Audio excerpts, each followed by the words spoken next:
Selamat datang di Yo List Band. Hari ini gue kedatangan tamu yang lumayan spesial karena gue udah kenal lama. Dia adalah founder stand-up comedy di Indonesia yang asli. Hi Eamonn, how are you? I'm good, mate. Thanks. How are you? Good, I'm very good. Can you introduce yourself? Okay. Who the fuck are you? I'm nobody. Sat next to you, I'm no one, Ben. Okay, good one. My name is Eamonn. I came to Indonesia first time in 1991. Itu ngapain? Before you were born. Yeah. Yeah, a year before I was born. Itu ngapain tuh tahun 91? Why did I come here? Yeah. Because I was actually supposed to be here for 2 weeks. I was a backpacker. So, you know, that's the thing about white people that I get from English that's teachers. racist. You can't say white people. Then what do I say? Westerners. No, white people is a lot funnier. Here's the thing. Every time I ask a colleague of mine, a white guy teacher, every time, how long have you been here? That's the wrong question. The right question is how long you're supposed to be here. Yeah, it's true. It's a common story. It's a People very fall in love with Indonesia. Oh, really? Because do? it's cheap? No, because the girls are good looking. Really? You mean they're affordable? I don't know what you mean by that. Bangsat. Oke, jadi tahun 91 tuh ngapain? Backpacking, terus visanya hilang apa gimana? No, do you want me bahasa Indonesia or English? Campur-campur aja. Oke. Ya, jadi biar aneh gitu. Lagian kalau kita full English, kasihan ini tukang subtitle kita. Oke. Waktu itu saya ada teman di sini. Aduh, aneh banget. Dia baru datang dari Cina. Dia memang orang DJ. DJ, oke. Saya mau ke Cina ikut ke sana sama dia untuk main-main saja 2 minggu. Tapi dia bilang di Cina tidak begitu enak di sana karena ada terlalu banyak politik. Orang Cina semua jelek. Iya, emang jelek semua Cina. Jadi sesudah itu dia transfer dari Shanghai ke Jakarta. Dan dia langsung waktu itu dia kirim surat. Tidak ada email, tidak ada HP, tidak ada apa saja. Dia kirim surat yang merah biru itu masih pernah lihat? No, airmail. Airmail, oke. Airmail. I know airmail. Dia tulis di sana hanya harus ke sini, enak di sana, enak banget di sini. Jadi saya datang mungkin 2-3 bulan kemudian saya datang ke sini. Dan sesudah 3 hari saya bilang saya tidak pernah mau pergi dari Indonesia lagi. Waktu itu Indonesia memang beda kan. Waktu itu lebih untuk orang asing lebih bebas, lebih gampang tinggal di sini. Sekarang ini jauh lebih susah. Kalau mau bikin bisnis di sini, mau dapat visa semuanya sekarang jauh lebih susah. Tapi waktu itu gampang sekali. Okay, so you came in 91. 10 years later, Jakarta Comedy Club. 10 years Tell later. me the story. I went to, in November of 2000, I went to a Jakarta Cricket Club dinner. Jakarta apa? Cricket Club. Cricket game ini? Cricket. Okay. Yeah, no, that's baseball. Cricket. Oh, okay. Cricket. Indians. My friend Sachin, who you know, he invited me. He was big in the Jakarta Cricket Club. Oh, so you know Sachin since 2000? I've known Sachin for a long time. Okay. And the after-dinner speaker, the special guest for that dinner was Sir Richard Hadley, the cricketer. In New Zealand, from New Zealand. And he gave a speech after the dinner, which was just so funny. I mean, everyone was laughing, rolling about. People were falling off their chairs laughing. I mean, it was so funny. All cricket anecdotes and jokes. And he was very good at it. He was really funny. And after the dinner, everyone was saying, well, we could do with a lot more nights like that. You know, a good laugh. There's no comedy in Indonesia. And I said, what do you mean there's no comedy in Indonesia? Where was that? That was in the Mercantile Athletic Club. Okay, Jakarta. Wherever that is. Yeah, it's in Jakarta. Okay.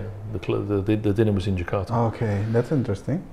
And everybody said, well, there's no such thing as comedy like we have in the West. So I did a bit of research, and sure enough, everyone said, no, there's no stand-up comedy in Indonesia. There's comedy. There's comedy. There's the puppet shows and the wayang kulit and all that. There's the traditional comedy, but there's no stand-up comedy in the sense of someone standing up at a microphone, just talking and making people laugh.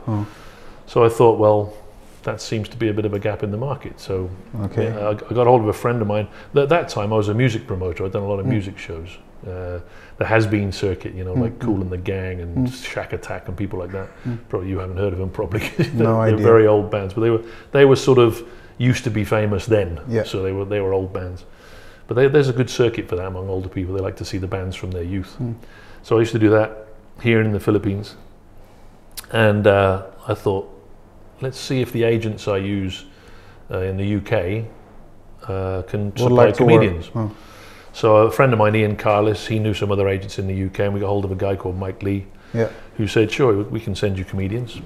So 6 months later, in April of 2001, we did our first show with Jason Byrne, who's now huge, and Jack Russell. His real name's John Cowley. Unfortunately, he's died since then. That's how long I've been doing comedy. Our first opener, the first guy who ever stood up on stage in Indonesia as a stand-up comedian, the opener for the headliner, is since died. So that shows you how long ago it was. Is what? Sorry? He's died. Okay. Yeah, he's dead. Jack Russell. Yeah, John Cowley, R.I.P. John. He was a good guy, very funny comedian. I got the whole thing on tape actually, and I've watched it since. He's a very good comedian. And then we did shows monthly after that. We had Ross Noble, who's also huge. He wasn't then, but now he's a huge name. So you've been contacting agents from the UK? At that time, only from the UK, yeah. Only from UK? Yeah. Since then, we've worked with Americans and Australians and so on. But that time it was mostly UK comedians, yeah. Okay. So yeah, then of course 9/11 happened in September of 2001. So that kind of made things difficult for a while. The comedians didn't want to come. Well, they didn't want to come here. You know, they were all scared. Biggest Muslim country in the world. There's a Muslim terrorist attack, and so the tension was high. It was very high. So we stopped for a few months just to let things settle down. And then in February of 2002, we started again at the Mandarin Hotel. This was all at the Mandarin. Mandarin Oriental. Yeah. In Jakarta. In Jakarta, yeah. So then in February of the following year, 2002, we started again on the rooftop. Every time you say we, who do you mean by we? At that time, it was me and a guy called Ian Carlis. He left a few years later, he left to go to the Middle East, so I carried on my own. But at that time, it was we. Actually, there's been a few people join me along the way, you know, business partners along the way, but the last 6, 7, 8 years, it's just been me.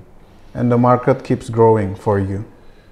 Actually, really. No, not for the foreigners, of course. It's become more difficult over recent years. Mainly because the oil price tanked, you know, a few years ago, and a lot of the expats here were involved with. Most of the expats are involved with oil. Every time I ask the expats in the American club, your friends, they'll be like, "Yeah, I work in oil." But every time I talk to some weird guy, some weird white guy around my neighborhood, what do you do? I'm an English teacher. English teacher. Yeah, it's true. You see the one end of the other. They're getting paid 25 grand a week. We're down here getting 25 grand a year. A month. Yeah, it's true. But those English teachers, generally, they're people like me who came here and wanted to stay, and that's just the easiest thing to do, because you can. There's literally nothing to do.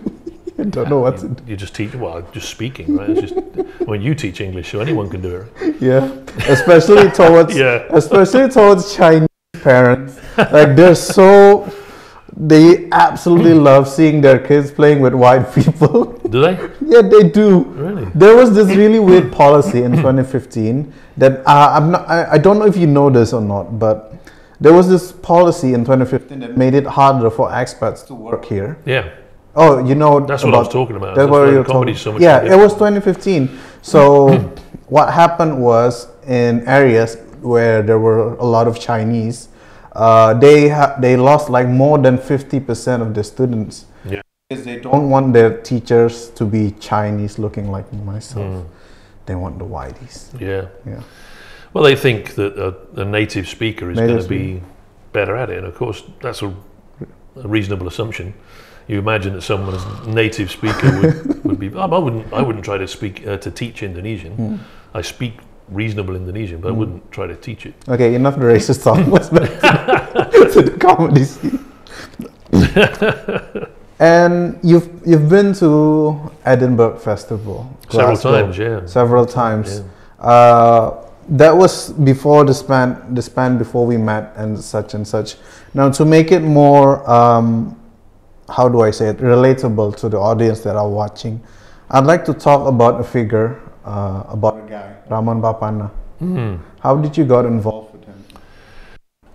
We My side of the story by the guys, but I would like to hear about yours. When did you meet him and stuff? Well, simply in 2012 we did the first Jakarta International Comedy Festival. And have you traveled abroad with him before? No. Okay. No. We only met Ramon because we needed an interface with the stand-up comedy scene in Indonesia, because we wanted to bring a lot of during the festival. Obviously, we wanted to use a lot of Indonesian comedians too. At that time, they weren't doing much English. In 2012, there wasn't much going on in the English scene, so it was all Indonesian. So I didn't really know. Like now, I know all the good guys. I know, right, the Indonesians. But at that time, we didn't have a connection with the Indonesian scene, and we wanted to do a lot of Indonesian comedy at the festival as well. So somebody, I forget who it was. I remember 2012, there was Imo Phillips. Imo Phillips, yeah. We had a great crew. Paul Ogata, Tom Rhodes, Glenn Wool, Nickel. It's close. That was sick. It was. But correct me if I'm wrong, the show kind of tanked. The festival it was too soon. Indonesia wasn't ready. Jakarta wasn't ready. That lineup is insane, man. It was, man. We did an all-star show on the end of the festival. It was only 4 days. I mean, festival sounds like a long time, but it was only 4 days. So you were heavily involved in Jakarta, the first Jakarta Comedy Festival. I arranged it, yeah. You arranged it, okay. Lippo paid for it, and I organized Lippo paid for it. So it was way before, in Indonesia we have Stand Up Fest. You didn't have anything. You didn't have anything, yeah. There was no such thing. But yeah, the last night we did an all-star show, and all of the comedians we just named, plus the others, all performed on the same stage, one after the other. I mean, you'll never see a show like that as long as you live. It was just incredible, amazing show, and people are still talking about it. You know, it was invited people only. It was in the Fez Dungeon, the downstairs there. The what Fez Dungeon? Dungeon, yeah. It's a bar. It's in a cellar. Okay. And they got a stage for a live band, so we put everybody on there. On the first night of the festival, before the festival started, everybody had arrived. Bill Bailey was the headliner, as you probably know, and Phil Nickel, who are also very good musicians. And I had a band, I still have a band, I was in a band at the time, so my band played as well for the welcome party when everybody arrived in Indonesia for the festival. And Bill Bailey is, I hope some of your viewers know, is a very accomplished musician as well as being a great comedian. And his wife said, don't ask him to get up on the stage with the band, just let it be, and if he wants to get up, he'll get up. 2 songs in, he was on the stage and jamming with us. It was just the most amazing night. Phil Nickel playing guitar and singing, Bill Bailey playing guitar and singing, my band backing him up. It was just incredible, amazing. In 2012, the first Indonesian comedian that performed in Jakarta Comedy Club was Dana Pandawa. Yes. Okay. Yeah. Who else? Who else was there? And how did you get in touch with Dana? Dana was already coming to the... oh, he was coming He by was coming himself. to the show, yeah. Okay. Coming to the shows. And yeah, he was one of the first to try and to sort of stand up and do English with us. You know, he was one of the first ones. Him and Asep and Asep Swaji and a couple of others. You see, it's one of the weirdest things to see Asep did, because 2012, it was 2012, right? 2012, yeah. 2012. 2011, Asep was a powerhouse name in Suci. Like, he was so loved by everyone. Oh, yeah. He was extremely He's loved. probably one of the most lovable characters on the stage you'll ever see. So it was a bit weird for me that how did you get involved in that, because he already had many gigs after that. He just loved to come and perform. Well, in English. He used to come and do his English set. That's obviously, we didn't do any Indonesian still does shows. the same joke. It's true. But, you know, in normal comedy clubs in the UK and in America, the comedians have a set, and they work that set for a year, you know, or more sometimes, because they're moving around. There's so many comedy clubs that the audience changes. Yeah. Right. But here you haven't got that. We got more or less the same audience every time. Oh yeah. So if you use the same, so you don't get the chance to use the same material. So it's a big expectation. It's a lot to ask from any comedian to come up with new jokes every month. You know, you can't do that. So I don't blame the guys when they say, oh, you know, I don't know what to do. They've heard all my jokes, right? Just do them again. It's your greatest hits, you know. The jokes have to be told, right? People remember them, but they'll laugh again if you tell it right. You know, you don't have to be new material all the time. It's better if you get new material. But dan sebenarnya biasa kayak gitu kalau di luar ya. Yeah, biasanya audiensnya yang ganti. You don't change your set. When Jim Jeffries came, I've heard him done jokes that he's done like 5-7 years ago. Like it's very common. Yeah. Now here's the thing, Eamonn. Apa bedanya stand up comedy orang Indonesia dan stand up comedy orang non English speakers maksudnya? Yeah, it's about sense of humor. See, the Indonesian is changing now. It's getting more sophisticated. I mean, the jokes you're telling, some of the concepts that you use are quite sophisticated and Western. You know, you have a premise and the punchline and all the rest of it. But in the early days, there's a few who use a lot of pun. You know, plays on words is a big favourite. There's a few who basically did nothing but that, and there's also, how do I say this delicately? It's not as wrong here as it is in the West, so it's not an offence here. But there tends to be a lot more sexism here when Indonesian comedians do comedy than there is. You can't stand up in a club in London and say to a white audience, "Oh, my wife, she spends all my money." I mean, a woman will come out of the audience and kill you. I mean, you can't say that. Kalau di sini itu tahun 2012, 2011, 12, 13, pas awal-awal kita booming, dua premis stand up yang paling disukai orang itu cewek tuh nyebelin, sama gue ini jomblo ya. Yeah. If you say gue ini jomblo ya, people oh jomblo gini, masa jomblo, something like that. Yeah, that's like, Asep's thing. That's Asep's thing. Yeah. Until now. Until now. And Dana. I mean, Dana does the same thing. I'm not married. I don't have a girlfriend. You know, and he uses that as kind of his, and that's not a bad thing because that creates empathy in the audience. They feel, they feel for you, and it's it creates that connection. The audience has to have feeling for the comedian in some way. They have to like you, number one, which is why Asep does so well because he's so likable. And Dana too. He's extremely likable. You know, he gets on stage. He's just a likable guy. So the material doesn't need to be so strong if you're likable. Of course, the ultimate situation is the material is really strong and you're likable, and then that's the perfect situation. But being likable will carry mediocre jokes, but fantastic jokes won't carry somebody that they don't like. Because the audience is basically a reflection of your hormones. If you're nervous, they can feel it. They can feel it. People don't laugh at people they don't like. You know, that's just it. If you come on stage and they don't like you, they're not. Whatever you say, they're not going to laugh because they don't like you. So the first thing the best comedians do in the first 2 minutes is two things. One, convince them that you're the funny guy, and you'll let them know what's funny. They won't let you know what's funny. You'll tell them what's funny. And number two, make them like you. Create an empathy. You know, there's a connection, some kind of emotional connection, and then it's much easier for you. It's for you, not for them. It makes your life so much easier. Tapi Eamonn, would you call me and Mo and the guys, we will call you a promoter.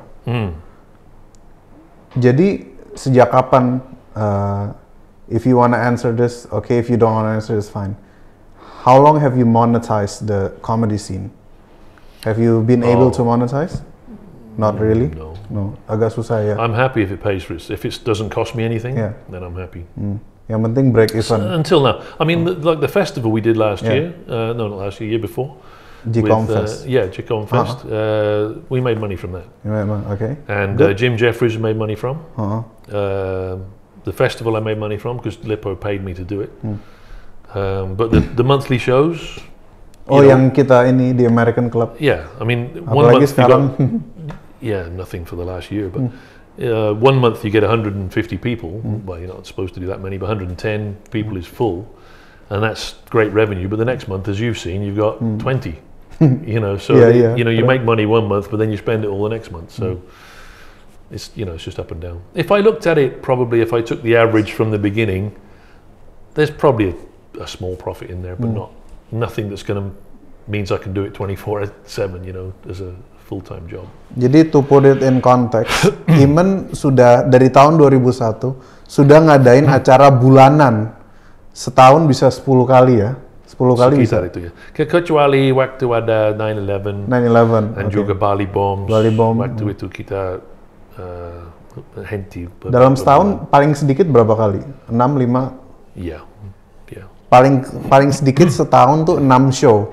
Jadi tiap bulan, tiap tahun itu kita 2 bulan sekali, biasanya 1 bulan sekali. 10 ya. Ya, biasa 6 sampai 10 show. Jadi Eamonn ngundang stand up comedian dari luar negeri, perform di Jakarta, lalu stand up comedian itu nanti perform di somewhere in Asia again. Me and the guys sometimes kita jadi opening act just for the free beer. Dalam bahasa Inggris.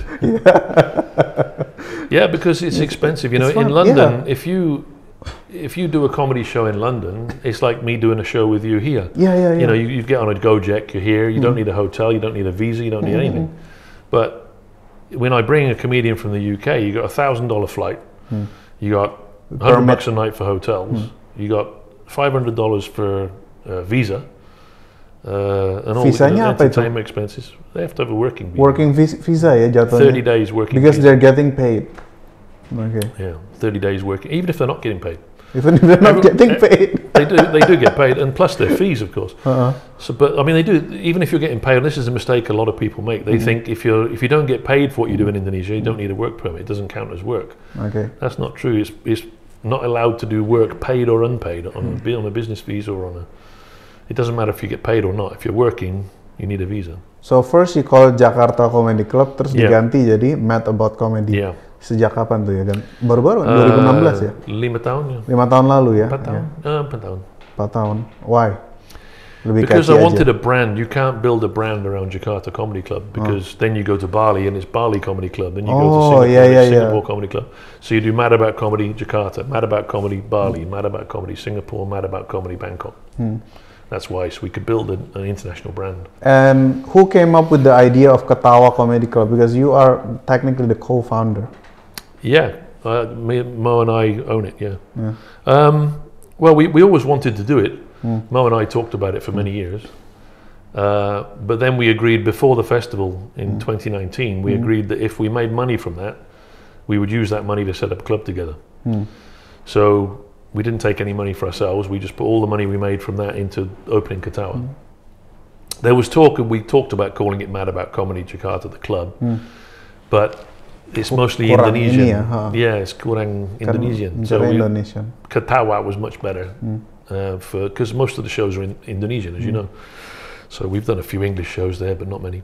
Dan Ketawa waktu itu sudah bikin 5 show per minggu. Yeah. It was sebelum insane. COVID, ya. Iya, sayang banget ya. Sayang sekali. Ya. What was the idea? Just to make shows, or like comedy clubs in the US? Like they just want to make comedy shows where people will come and they don't care who is on stage and they just pay. Is that the goal? Yeah, that's the difference. In most comedy clubs, purpose-built buildings that are called a comedy club, not comedy shows, comedy clubs. Yeah. People go there regardless. Like in what's it called in Leicester Square? I'll come to you in a minute. They go there, like you say, they don't know who's on. They just say, let's go and see the comedy tonight. Let's go to the comedy tonight. So they'll go out and they'll buy a ticket, and whoever is on is on. Okay. I mean, with a few exceptions. Some people will see, this guy's on at this comedy club, and they'll go for that reason. But mostly they just go for comedy. So the idea here, excuse me, the idea here was that. But the problem was there's not that many names that people will buy a ticket to come and see. Okay. Banji, and, those sorts of guys, Ernest Perkasa and Mo as well, and more. But that's it. You got 4, and you can't do that once a week, So what we do is, Mo's very clever. He started doing regional shows, dialect shows. So we'd have Sunda language shows and Sundanese, and shows in other language, Javanese, and so on. So that attracted all those people who live in Jakarta. It's like a foreign show for them. Yeah. Something from home, So that was a very smart move. Yeah. Unyang anjing namanya. Yeah, exactly. Sunda, Cacok Jawa. But then it got better and better because there's more and more Indonesian comedians who are really good. I mean, like one of them sat there. They're getting better and better, and but they fit. And the Indonesian market is getting more sophisticated. It's not just You know, it used to be comedy on TV in Indonesia. Used to be a gay guy with a buck teeth got Yeah, kicked yeah, in the yeah. balls a lot. You know, that was basically. Dulu it, tuh kita nggak punya referensi komedi soalnya. Jadi dulu orang tuh juga nonton stand up ya karena pingin tahu stand up tuh gimana. Sekarang tuh orang pingin nonton orangnya, sosoknya. Udah tahu ini siapa, pokoknya mau itu doang. Iya. Tapi sekarang mereka pernah lihat YouTube itu yang semuanya sudah ganti karena YouTube sama internet. Orang biasa bisa lihat semuanya walaupun tidak tahu sebelum ini stand up comedy apa ya, searching aja lihat dia lucu memang, siapa namanya, Google, dia mau main di mana nanti, bisa ikut beli tiket ikut ke show-nya. Dan ada sorry Jom, lompat balik lagi gini, would you say that you inspired Ramon Papana because he wrote your name in his book? Yeah, I know. Well, I don't want to say anything. I mean, I don't want to say anything out of school about anyone. But 99%, I will say 95%, stand-up Indo, the komunitas, absolutely despise the guy. Well, you know, I've heard stories, obviously, and you know, Ramon did a good job for us at the festival. That's all I can say. Gitu ya? Oh, beda dengan kata-kata orang, banyak rumor aneh-aneh orang Indonesia itu cepet gitu kalau nyebar rumor. Ramon tuh sembarangan bikin festival, ya itu kan memang acara dibayar, disuruh bikin, ya mau gimana? Yeah, no comment. Gak seru nih, boleh. Oke, jadi Eamonn, I'm going to recap the things that you've told me like since years ago, and I'm pretending to ask you now. You're just testing me to see if I'm telling the truth, right? Jadi Eamonn sudah bikin comedy club di Jakarta, di Indonesia dari 2001. Bali juga. Di Bali juga. Nah, jadi ada, gue harus meluruskan beberapa perspektif, mulai dari tahun 2011. Stand Up Indo itu komunitas, foundernya ya 5 orang tuh, Raditya Dika, Panji, Ernest, Isman, siapa lagi? Ernest, siapa lagi sih? Rian, siapa lagi? Satu lagi? Ko Ernest, tadi never mind. Jadi ada komunitas Stand Up Indo nih, ditemuin 5 orang, founder. Komunitas, nah stand up comedy Indonesia itu ditemukan Ramon Papana. Dia yang ngeset comedy club pertama gitu. Jadi dia sudah ngerti konsepnya di mana semua orang masih asing. Sementara ini mbahnya. Jadi tetap aja kita dikuasai bule ya. Dia yang pertama menemukan stand up comedy di Indonesia dari tahun 2001 dan jauh 10 tahun sebelum komunitas stand up Indo itu sendiri. Nah, Eamonn sudah ngadain show rutin bulanan dari tahun 2001 sampai sekarang, 20 years. Kecuali COVID. Eamonn juga sudah banyak mengundang powerhouse comedian dari luar negeri ke Indonesia dan dia sangat membuka peluang untuk kita yang mau coba stand up comedy dalam bahasa Inggris. Karena sebenarnya Eamonn, stand up dalam bahasa Inggris tuh grammar is not that a big thing, right? No, swearing's more important. Swearing. Yang penting bisa ngomong fuck you motherfucker, itu udah bisa untuk stand up bahasa Inggris. The guys in the early days, I mean, Dana and Asep and all the guys who started doing it early, and you, I think I've told you this, don't try to sound like an English comedian. Yeah, that's the thing. Because then you put yourself in the same pond with them, Yeah, and they're yeah. very good, and they've been doing it a long time. So you're not gonna, your uniqueness, what you can use as your accent, your slightly wrong grammar, maybe slightly wrong pronunciation. You can use that. No, tidak apa-apa. Just carry on. It's like if I worry what I sound like when I speak Indonesian, I don't know if I sound like a Frenchman. I don't know if I sound like a German. You know, to the English ear, to my ears, a German sounds very harsh. A Frenchman sounds very soft, and you know. But I don't know what I sound like in when I speak Indonesian to you. Is it keras? Is it? Menurutku good? biasa aja, nggak apa-apa. It doesn't matter. Just do it. Iya. And it becomes your thing. I agree 100% with you because that's the thing about Indonesian. Kalau kita ngomong bahasa Inggris dan salah, nggak apa-apa. Orang bule tuh biasa aja ngelihatnya. Yang masalah kalau kita salah ngomong bahasa Inggris itu anak-anak jaksel pretentious. Song jaksel. Terus tadi apa lagi? Oh ya, Eamonn, sebelum kita close sessionnya, you've invited like hundreds of comedians to perform in Jakarta. I would like you to name your top 3 favorite comedians that you have invited to Jakarta, and why? Which year, whoever, up to you. My memory for the years. It's difficult to say the years because many of them have been back more than once. So okay.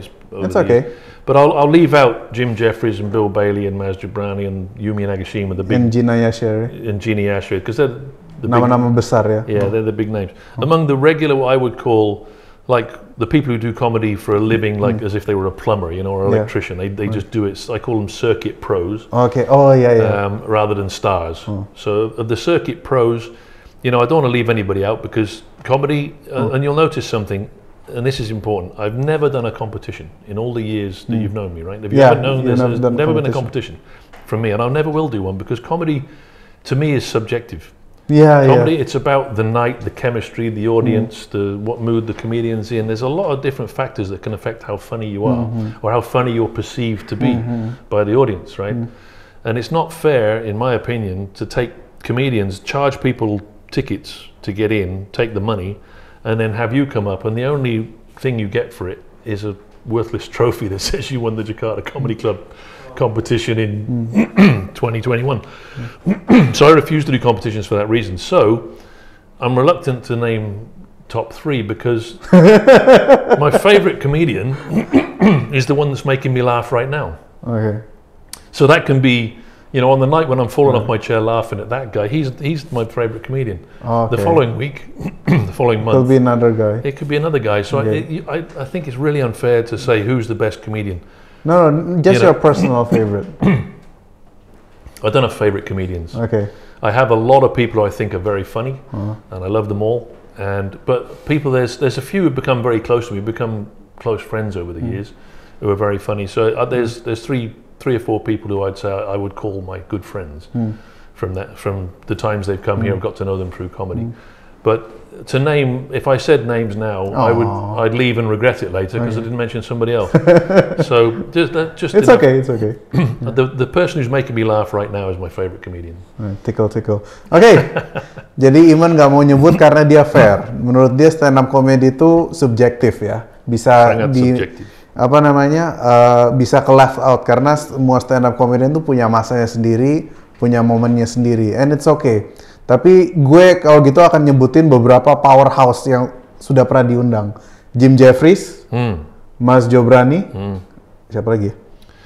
Tadi siapa? Bill Bailey, Yumi Nagashima, Gina Yashere. Oh my god, I fucking love Gina Yashere. She's doing very well now. She's got. Siapa itu yang di Malaysia yang botak tuh? Harith Iskandar. He's been here. Harith? Yeah, several times. Oh, okay, Harith Iskandar. Oh, the other bald guy. Harith Iskandar. Oh, you mean the Canadian? You mean Brian Aylward? No, Malaysian. Yeah. His what's his name again? Kevin J. Huh? Kevin J? Bukan Kevin J. Another Malaysian guy. He talk like this lah. He makes fun of Singaporeans. They all do that. Yeah, they all do that. I'm sorry for the last one. I forgot who you are. Bald from KL. Yeah, Bald KL. He was on the 17th anniversary. 17th anniversary. God, who was that? Fakafaz. Jadi udah banyak powerhouse name dari luar negeri yang udah diundang Eamonn kesini. Eamonn, how do we keep in touch with Matt about comedy supaya kita bisa tahu? The easiest way is the website mac.lol, mac.lol. Mac.lol. Email info@mac.lol. We've got Mad About Comedy Instagram, and find us on Facebook, Mad About Comedy. Facebook juga ada, di Ketawa Comedy Club Instagram pasti diupdate juga. Yeah, Ketawa Comedy Club and Mad About Comedy are international is Mad About Comedy, local is Ketawa. That's basically where it divides. All right. Always. But. Okay, thank you very much for being here, Eamonn. My pleasure, Ben. I hope Indonesians learn more about the actual English circuit. Thank you for dukung komedi Indonesia ya. Dukung komedi Indonesia. Oke, sampai jumpa di episode Yolis Band berikutnya. Dadah.